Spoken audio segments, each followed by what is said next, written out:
নমস্কার বন্ধুরা, কেমন আছেন সবাই? আবার আজকের চলে এলাম নতুন একটা রেসিপি নিয়ে। আজকে নিয়ে এলাম আম পোড়ার শরবত। গরমে এটা খেতে কিন্তু দুর্দান্ত লাগে। ঠান্ডা ঠান্ডা শরবত খেলে মনে হয় প্রাণটা জুড়িয়ে গেল, মাথাটাও ঠান্ডা হয়। দেখুন তো কেমন হয়েছে। আপনাদের সামনে আমি আজকের আম পোড়ার শরবত বানিয়ে দেখাবো। আম পোড়ার শরবত কিন্তু সবাই বানাতে পারে না, কিন্তু আমি যেভাবে বানাচ্ছি দেখেই আপনারা সহজেই শিখে যেতে পারবেন আম পোড়ার শরবত কেমন বানাতে হয়। বাড়িতে কোনো অতিথি এলে আপনারা এই আম পোড়ার শরবত বানিয়ে তাদের খাওয়াতে পারেন। নিশ্চয়ই তারা আপনাকে বলবে যে খুব ভালো হয়েছে, তাই না? চলুন তাহলে শুরু করে দিই। নিয়েছি রুটি শাকার জালের ওপরে দিয়ে দেব দুটো আমটাকে আস্তে আস্তে পুড়িয়ে নেব সুন্দর করে। তাড়াতাড়ি কোনো দরকার নেই, কারণ তাড়াতাড়ি করতে গেলে আমটা ভেতরে নরম হবে না, ছালটা পুড়ে যাবে। তাই আস্তে আস্তে কিছু সময় ধরে আমটাকে পুড়িয়ে নেব, এপিঠ ওপিঠ লৌটে নৌটে।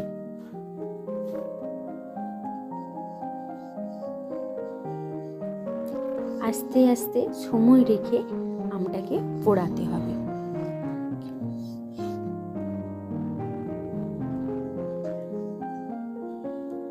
কিছুটা পোড়ানো হয়ে গেছে, কিছুটা বাকি আছে, তাই আমি একটু উল্টে পাল্টে নিচ্ছি।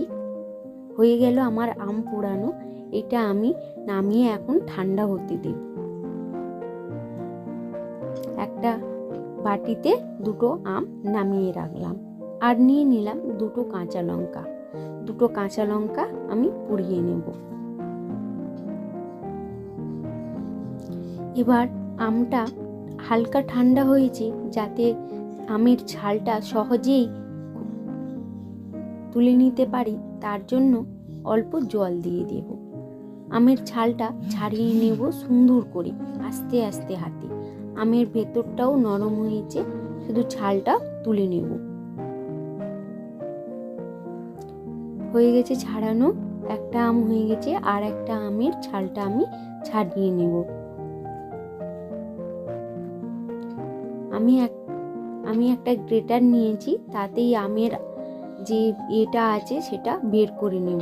আপনারা হাত দিয়েও চটকে বের করে নিতে পারেন।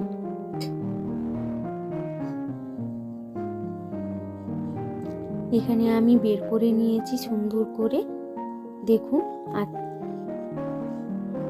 এবারে নিয়ে নেব একটা মিক্সি বোল। এর মধ্যে দিয়ে দেব কিছুটা ধনেপাতা, দেব দুটো কাঁচা লঙ্কা, আর যে দুটো পোড়ানো কাঁচা লঙ্কা ছিল সে দুটোও দিয়ে দেব। এবারে একটু কিছুক্ষণ ঘুরিয়ে নেব মিক্সিতে।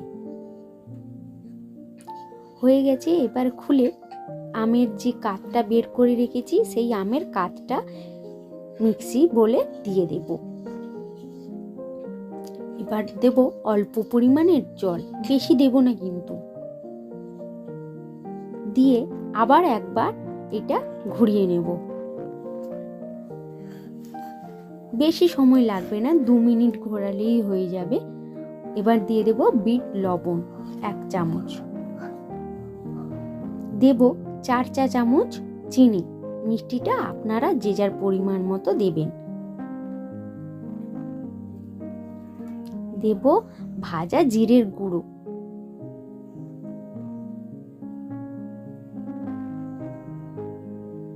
আবার একবার মিক্সিতে আমি এটা ঘুরিয়ে নেব।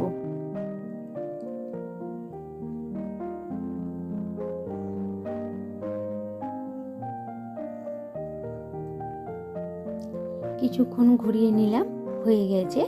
এবার আমার আম পোড়ার শরবত একটা কাচের জগে ঢেলে নেব। দেখুন তো বন্ধুরা, দেখতে সুন্দর হয়েছে না? এবার আপনাদের সামনে আমি পরিবেশন করে দেখাবো। নিয়ে নেব দুটো গ্লাসের ভেতরে নিয়ে নেব 8-10টা বরফের টুকরো, যাতে শরবতটা ঠান্ডা হয়। এই শরবতটা ঠান্ডা খেতেই ভালো লাগে।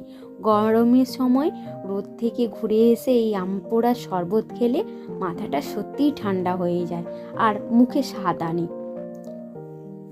এইবার দিয়ে দিলাম আম পোড়ার শরবতটা, আর খানিকটা দিয়ে দেব ফ্রিজের ঠান্ডা জল।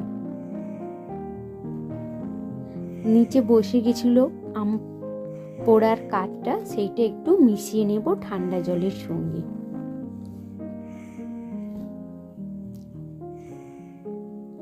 এবার দেখুন তো বন্ধুরা কেমন হয়েছে।